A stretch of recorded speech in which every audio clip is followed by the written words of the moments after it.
What's going on YouTube? Today we got The NBA is Rigged by Jimmy High Roller. Let's get into it, man. See what he talking about.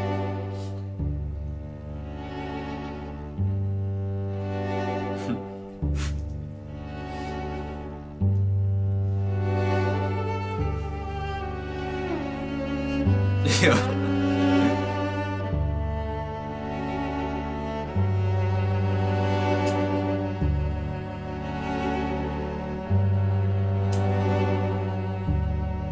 Yo, hey, yo. The good old hot take. The necessary evil of the sports world. Through the good ones, the bad ones, and the downright atrocious ones. We once again find ourselves racking our brains, trying to figure out how some people come up with this nonsense. But today, I've done the brain racking for you and found some of the hottest NBA takes on the internet. NBA Finals Edition. So buckle up. This may be a bumpy ride. Today's video is sponsored by Liquid IV. This summer, stay focused, players.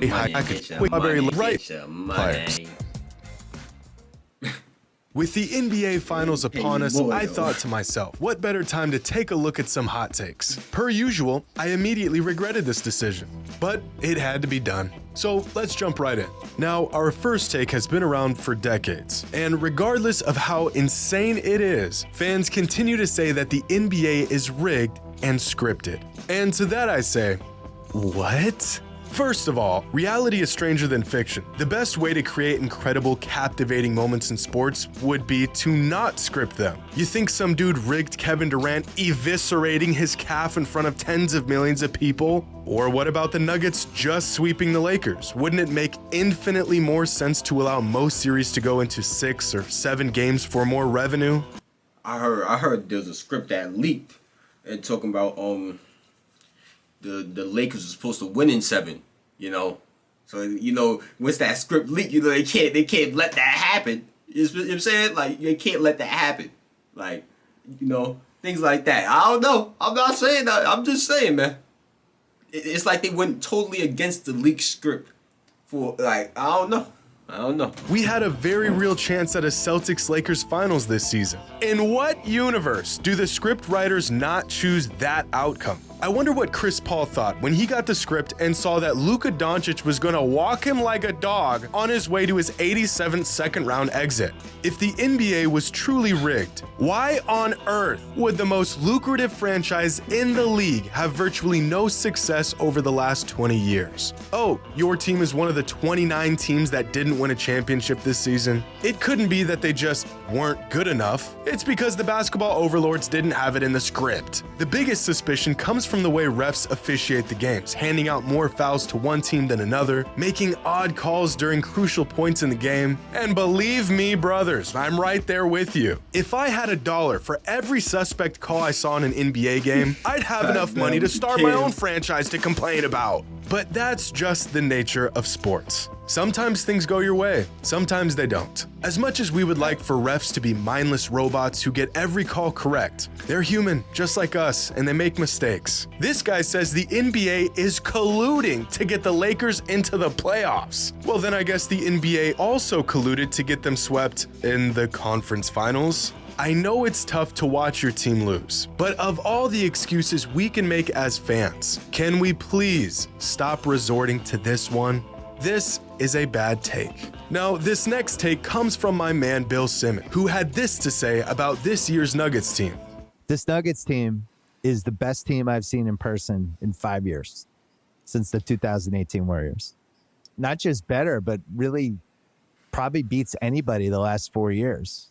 Now, when I first heard this, I thought that can't be true, but it actually might be. Of course, there's no way to know for sure, but going back through the last 8 teams to make the NBA Finals, the 2023 Nuggets do look like possibly the best team. Now, this is all just an opinion, but I think this year's Nuggets team would have beaten the 2022 Celtics and Warriors. They would have beaten the 2021 Suns and the 2020 Heat, and they would have probably taken down the 2019 Raptors. The 2 teams that I think are debatable are the 2020 Lakers and the 2021 Bucks. But if we look at some postseason metrics from these teams, the Nuggets are on pace to being the best team since the 2019 Warriors. In the moment, it may not feel like it, but this Nuggets team is incredible. They beat a loaded Suns team that had the most lethal two-man offensive game in the NBA. They swept a Lakers team that beat the defending champs, and they've done it all in historic fashion.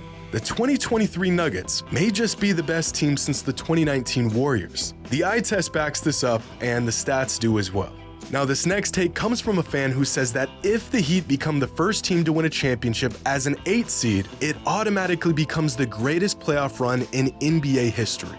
Well, let's look at some of the greatest, or rather improbable, playoff runs throughout the league's history. The 2011 Mavericks are considered by many to have the greatest playoff run of any team. As a 3 seed, the Mavs beat a 48-win Blazers team. They beat the reigning champions in the Lakers and Kobe Bryant. They beat a young 55-win Thunder team, but most importantly, they beat the Miami Heat and their Big Three in 6 games. A series in which everyone and their mother thought Miami was going to win. But one of the most overlooked runs was back in 1995 when the Houston Rockets won an NBA championship as a 6 seed, currently the lowest seed to ever win a title. If some of y'all aren't familiar with this playoff run, it's almost hard to believe what this team pulled off. Because on their way to a championship that postseason, Houston beat a 60-win Jazz team with Malone and Stockton, a 59-win Suns team with 2 All-Stars in Charles Barkley and Dan Marley, a 62-win Spurs team featuring the league MVP in David Robinson, and a 57-win Magic team with Shaq and Penny.